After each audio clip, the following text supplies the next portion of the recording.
I didn't go to Texas looking for a monster. I went because of a pattern, a string of livestock deaths across several border towns, all with the same details, all dismissed by local authorities as wild animal activity, even though nothing about the bodies suggested an animal attack. No torn flesh, no missing organs, no blood left inside. Just 2 clean puncture marks on the neck and a kind of stillness that didn't feel natural. At first, I thought the story would be about folklore, about how legends spread in places where fear and isolation do the talking. But the deeper we went, the more I realized the legend wasn't the strange part. The strange part was how consistent everything was. Same wounds, same silence, same lack of blood, like someone had copied and pasted the same death over and over again. The first person we interviewed was a goat farmer named Esperanza Garcia in Dilley, Texas. She'd lost 12 animals in 7 days. I expected anger or panic, but she spoke the way people speak when they've already accepted something they can't fight. She told me, "These aren't kill bites, they're harvests. 2 punctures, same depth, no blood anywhere." She said the last one she found was still warm, but when she picked it up, it sounded light, hollow, like someone sucking the bottom of an empty cup through a straw.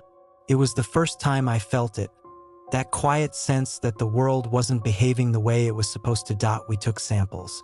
Blood from the soil, scraps of fur, saliva on the fence posts. We sent them to a private lab. We didn't expect answers, just data. Later that night, our sound guy, Leo, asked if we heard something under the wind. None of us did, but on the recordings, buried under the cicadas, there it was, a low, rhythmic pulse at 18.6 hertz. Too low to hear, just high enough to feel, like a vibration you notice in your teeth before your ears. At the time, we didn't know what it was, but the animals did. Every farm we visited was the same. The bodies never showed signs of panic. No broken fencing, no drag marks, no scattered footprints. The goats didn't run. They didn't even try. Something made them stand still and let it happen. Across West Texas, northern Mexico, into New Mexico, same trail. Same bodies. Same silence. Same 2 holes. It didn't feel like predation. It felt like procedure, like whatever was doing this wasn't hunting, it was collecting. And that was the first moment I wondered if we were late to the story. If whatever we were tracking had already finished its work, and all we were doing was documenting the leftovers. The deeper we went, the less this looked like a string of animal attacks, and the more it looked like something organized, controlled, repeated with intent.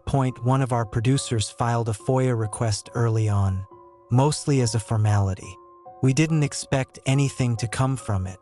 But 37 days later, a small gray box showed up on my porch in Austin.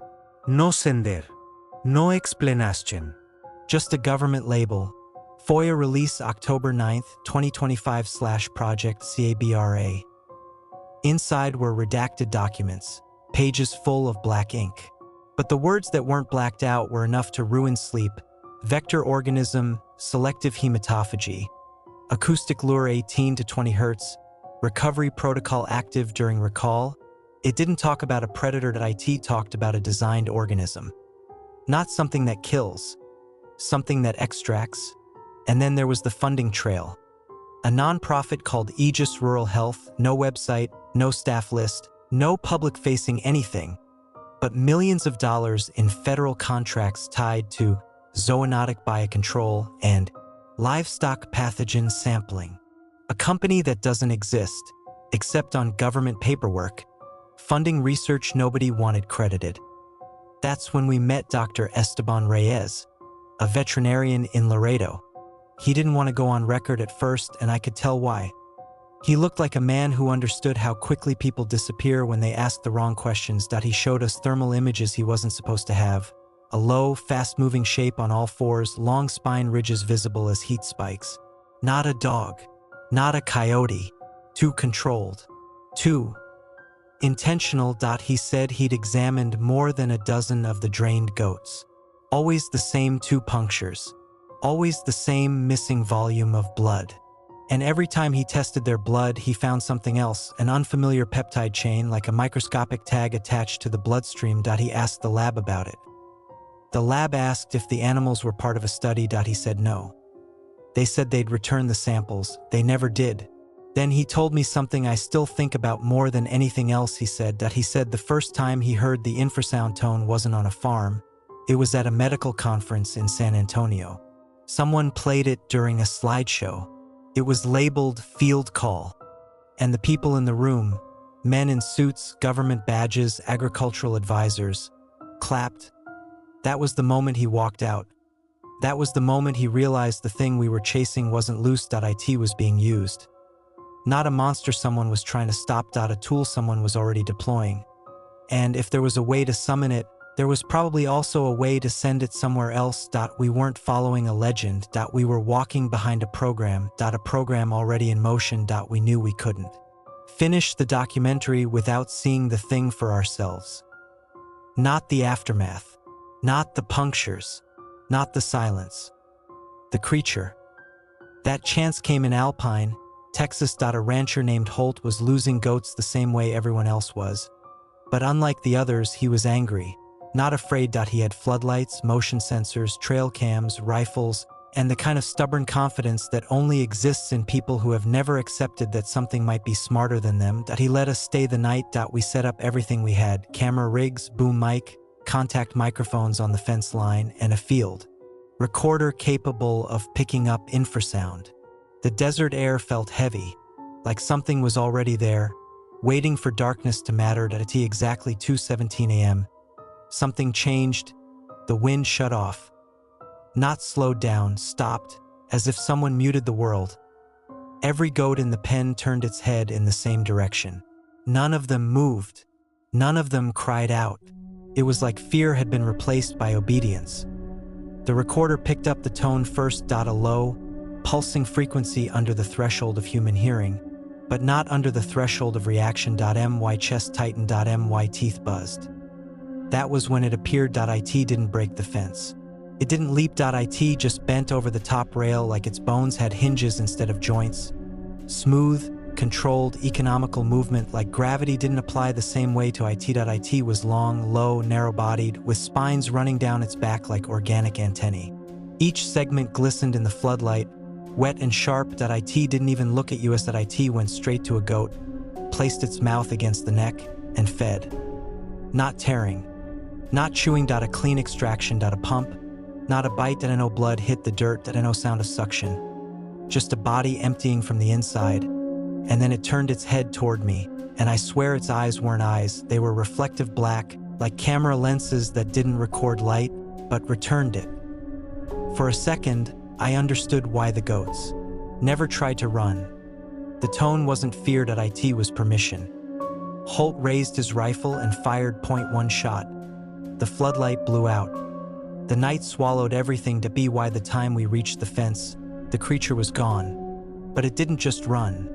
The wire had been unwoven, then woven back behind it, like a door only it knew how to open. On the dirt, just below the lowest strand of fencing, was a clear smear of something that wasn't blood. Cold, slick, vibrating faintly as if reacting to the air. We collected it and sent it to the lab. That was our second mistake. The first was thinking we were just documenting something. The second was assuming we weren't already part of it. The lab called us 2 days later, not with a report, with a warning. The woman on the phone didn't bother pretending she wasn't afraid. She said the sample wasn't behaving like normal biological tissue. Yes, it contained proteins. Yes, it had peptide chains. But some of those chains were bonded in ways she'd only ever seen in synthetic materials, engineered structures, not evolved ones. She said, if someone 3D printed a lymphatic organ and gave it teeth, it might look like this. Then she paused and added, but I've never seen organic tissue respond to electricity. I asked her to email the findings. She refused. The next morning, the sample was shipped back to us, sealed in a different box, labeled art supplies. The swab was gone. In its place, A single sheet of paper with a sound spectrogram printed on it. Our field recorder hadn't just captured the creature. It had captured its signal. The infrasonic tone we'd been hearing wasn't background noise. It was a call with structure, repetition, instructions. That's when we made the worst mistake of all. We didn't destroy the recording, we used it. We layered a softened version of the tone into the background of the documentary's audio bed. Low, subtle, almost buried, we thought it created atmosphere. We didn't realize it was doing its job. The trailer dropped first 0.2 million views in 12 hours. Then the comments started. My dog froze when the bass hit. What is that vibration in the background? Anyone else feel pressure in their chest? Then came the videos. Cats lying still in front of TVs. Horses refusing to move. Birds motionless on rooftops. Small animals in neighborhoods found with 2 punctures. No blood. The pattern we'd been filming in rural Texas had just appeared in cities. Not because the creature traveled, because the sound did. Someone isolated the tone, boosted it, looped it, shared it online like a secret frequency that we tried taking it down. It didn't matter. Once a signal is loose, anything with a speaker becomes a transmitter. Esperanza called me again. She said her goats were fine now. No new deaths, no sound in the night. But she didn't sound relieved. She said, Mijo, maybe it was never meant for the animals. She was right. I checked the FOIA file again. Buried in the margin of a redacted page was a note. Urban phase pending, recommended distribution, mimetic audio channels, outreach pilot 2A. We didn't expose the system. We completed it. We thought we were documenting a threat. But we were the final delivery mechanism. And now, every time someone watches the film, every time the tone leaks through a speaker, every time an animal falls silent in a city street, I remember one line from that document. Recovery protocol active upon call. Meaning the creature doesn't hunt. It responds. Meaning it isn't wild. It's summoned.